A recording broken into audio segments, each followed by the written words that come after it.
So there's this one mermonkey upgrade where I didn't realize just how good it was until I looked at the exact stats, and I'm talking about the Abyssal Warrior. That's the top path tier 4. TLDR, this tower slows down balloons, increases pierce of nearby towers, and has a tentacle attack. And a lot of people seem to look at this as the support path, and not so much for damage, but what if I told you these were the damage stats? 8 tentacles that shoot every 2.5 seconds and has 18 damage and 32 pierce. That's right, that's 8 separate attacks that can deal that much damage. So if you just take a look, for example, I know not every round has a grouped amount of stuff, but just look at the Abyssal Warrior here in its DPS. I don't have the display on, but you can clearly see for just $7,000, it's doing like 2,000 damage per second, or at least every time a tentacle shoots out, it seems to spike in damage. Now, I will say this is a much better spot for the tier 4 than what you usually can get on, say, harder maps. Because the cool thing I didn't know is that each tentacle has their own range, a 45-degree field of view around the tower. So I would assume, like for this one example, it just splits it into 8 pieces. I don't know if the angle of the tentacles change depending on how the mermonkey attacks, but that's, well, cool. That means, say, a mermonkey up here will obviously not be as good because it looks like only 4 of the tentacles will attack. And say I put one over here, only 2 tentacles. It's actually pretty cool. You can see that only 2 of them attack just when you hover the outline.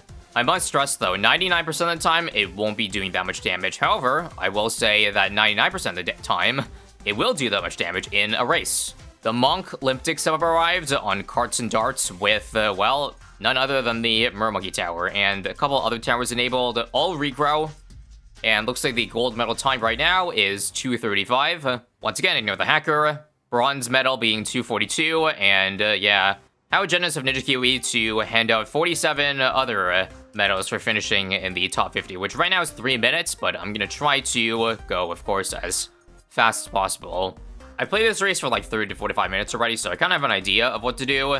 So let's break it down. Hopefully I can start off with a decent starting time. Of course, we can't afford Abyssal Warrior, so it's going to be a mortar build.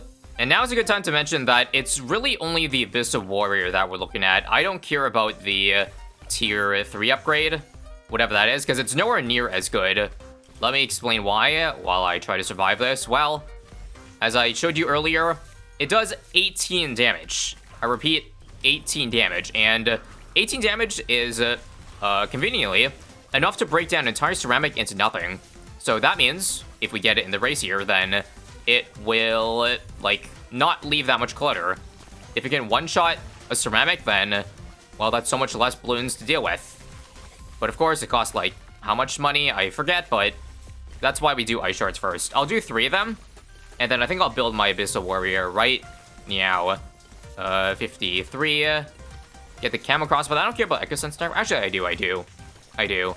But yeah, this is a really good spot for the Abyssal Warrior. As I mentioned, the more 45-degree angles you can get with this tower, the better off you are. This one's not that great, but I just got it for showcase. Let's get another one over here to make it 3, and you know what? I'm gonna show you the power right now. 78, and let's keep building. Now, sadly, these aren't in range of Striker.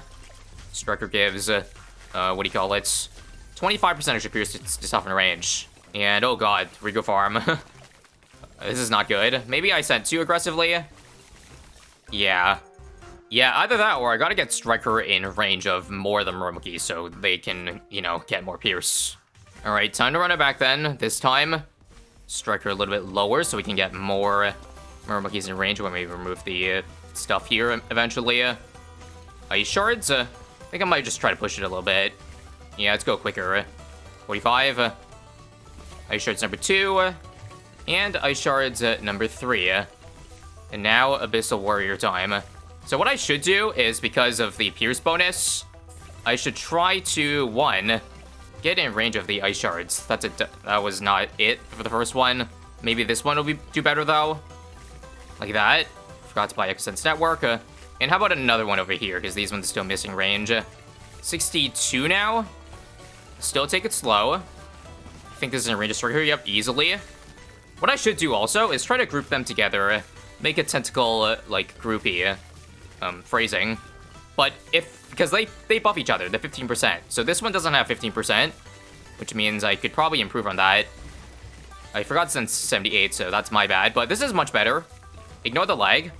I think we're dealing with more balloons. Now, hopefully I can just get one more clutch at the back. There we go. We should try to find, once again, fill in the spots where we get the more angles. So this is good. This is like probably 5 or 6 tentacles, even though no lead popping. And speaking of lead popping, I guess artillery battery. But we have survived, despite the lag. Now we just have to beat down ZMGs. And for that, let's see if I can get a sticky bomb. Sticky bomb does good, single target, right?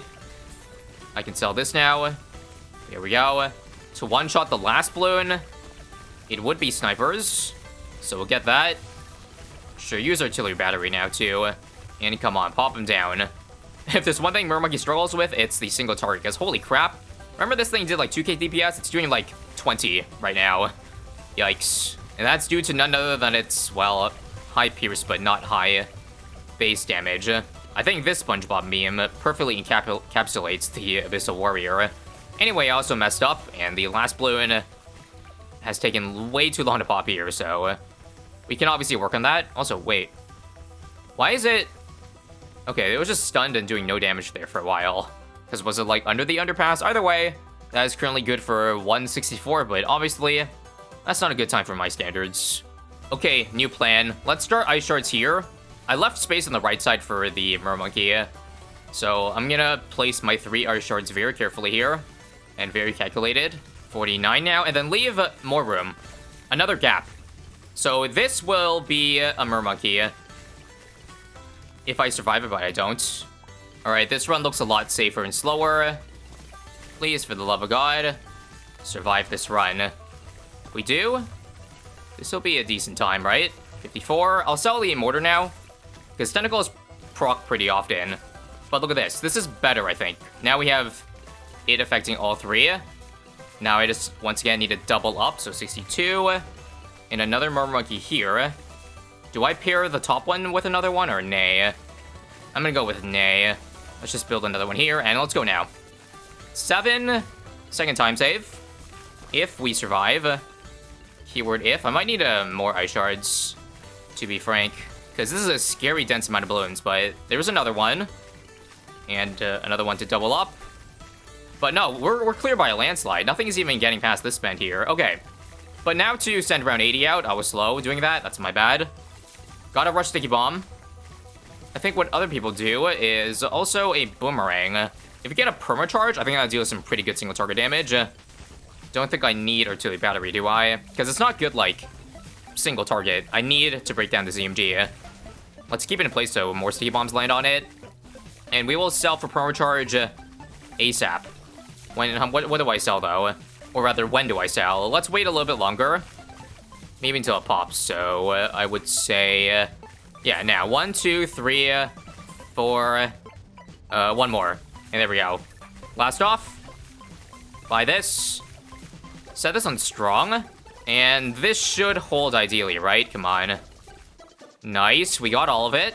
And I think that was pretty well timed. Now, snipers to one-shot the rest. And anytime now. Nice. Easy PB. 258. Putting us in top 50. But of course, not safe because there's still 32 hours left to be drop 10 spots. Next thing I want to experiment with in this race is try putting my defense in the bottom instead of the top. That would allow me to send the rounds a little bit faster, while also still having a pretty good chance of surviving. Translation, just mirror the previous defense, but at the bottom. So, round 30 now. After 2-3-0, I will retarget to snipe the balloons here. Yeah, something like this. 39 now. 45 now. See, I'm setting faster. It just takes longer to get the money from balloons because my D is so far in the back. But there's 1 and 2. Build a mermonkey now. 54. There's 1. That's not even a range. Whatever. We'll roll with it. 56. There we go. Yeah, why do I only have 2 ice shards? I should probably get more than that.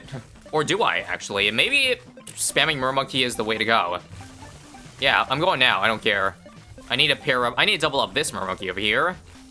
Is this in range of Striker's buff? Yes, I believe so.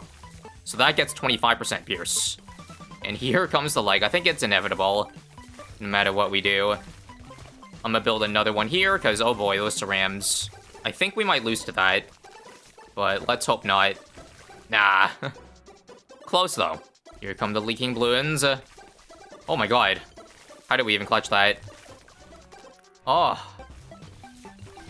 Alright, this strategy seems to be a little too inconsistent to work well. Alright, I am back with a better strategy. This time, courtesy thanks to TSP. One of the top racers is actually a very, very good tower that I have not used yet. And you'll see me pull it out soon. But for now, same start and same build. Like, we're gonna put everything at the bottom, even though it didn't work that time. It'll work this time, trust me. In fact, this tower I've already used in previous races before, but I guess I forgot about it, and so did seemingly a lot of people. Alright, so again, run it back. Same strategy, 3 ice shards and then Abyssal. And then the strategy will deviate. Come on, please don't die. There's always a random group of balloons here, but I think we're good. Alright, so 55. I'm gonna sell this for this early. And let's do the following. Actually, let's get in range of the Pierce. But this, 302. Why 302? Because I can turn this into a 402 big one. And let's go all the way now. 78. 402 big one is basically Abyssal Warrior at home, but better. Because it can one-shot cerams all the way to nothing because of its Brony stuff damage. Now we just gotta make sure it's enough to survive this. I see some balloons getting close to the exit, but look, 49k damage, that's crazy. Do I do one more, or are we good? I think we're good. So we can send 80 now and go back to speed bombing, but yeah. I think we went a little too heavy in the Abyssal Warriors earlier, but instead we should have been looking at things that did even crazier damage, aka this tower here. And hopefully we can clean up properly. Let's just get a 302 sniper here, and then sell everything for a permacharge when the money's there. While the ability's up, do I sell now? I guess I might as well, because, I mean, they're not doing any damage up here. So sell, sell, sell, sell, sell. I kept one Abyssal, or 2. Keep it on strong. Let me actually get back in Abyssal for Pierce reasons, because 052 is a bit Pierce limited, but it should be enough, right? The cleanup is a bit tricky because permacharge isn't, like, the strongest of the strongest, but it should be good enough. And also, crap. I didn't get I forgot to upgrade to 302, so it was leaving a bunch of reds. That might have cost me the end. But as you see, that is an improvement of 254. Still not where I'd like my time to be, so BRB while I grind for a better time or strategy. And now here is said better time / strategy. Post-commentating, because it's hard to say everything you want to say in the best run, you know? So once again from the top, because the early game does change a little bit. For one, I think I went for 1-3-0 mortar first before getting like 2-3-0, but I guess I did some experimenting, and buying 2-2-0 first just seems to be a little bit more consistent. And it ended up getting, I think, 2-3-0 a little bit earlier, so we take those, and now get Striker. But here's where things are different. I put Striker in close, and I sell the mortar to get Ice Shards immediately, because, well, turns out Ice Shards is 10 times stronger than a Heavy Shell. So literally all you need to proc it is just something, like a Striker Explosion, for example. As you see, it's very, very sus, because his Pierce isn't that high, so some of the shards don't actually explode for a while, but it's good enough, and allows us to just send so much faster. We get everything ahead of time. So after 3, mermonkey 402, and then back to the biggest one, 402. By the way, the strategy only works for the biggest one when all your defense is further back, because of the way, well, again, the mortar works. Because you want to make use of the Bernie stuff damage. Ideally, you don't want to disturb all the balloons coming in, because you don't want to pop cerams into like 10 reds, which is harder for the mortar to kill. So putting defense in the back lets the front of the pack get undisturbed, and let the big one do big things. But yeah, this run here was so clean that I probably could have pushed my time even lower, but I figured, nah, good enough. You just spam several Abyss Dwellers, or rather Abyssal Warriors, after sending all the rounds out, and looks like we are good. I hope I'm not the only one here that's like shocked and surprised that the mermonkey is actually so good in this game mode. The fact that it rivals the levels of, like, you know, mortar in terms of DPS for group balloons is crazy. And the cherry on top being, of course, the Pierce bonus. But enough yapping about that. Back to the strategy. Same as you've already seen. Sticky Bomb and then Turbocharge to get Permacharge too. But I also get Artillery Battery just in case the Boomerang doesn't clean everything up, because I noticed sometimes the Permacharge still wasn't strong enough, even with the Abyss nerf. So a battery allows me to get off 2 abilities in case I need to. Fully focus all my mortar shots on that. Remember to get snipers too, because you want to get the last balloon as soon as possible. Camo mortar too, because Permacharge loses camo when the ability wears off. And yeah, we clear everything on screen with like 2 seconds to spare, and there it is. 248. Good enough for top 15 at the time of placing, and of course, easily a top 50 by the end. So add that to our collection of race badges. And once again, thank you for watching if you made it to the end. For more race content, check out ISAB Extras. I will post the ones that I don't like there, and the ones I do like, well, like this one, you'll see right here.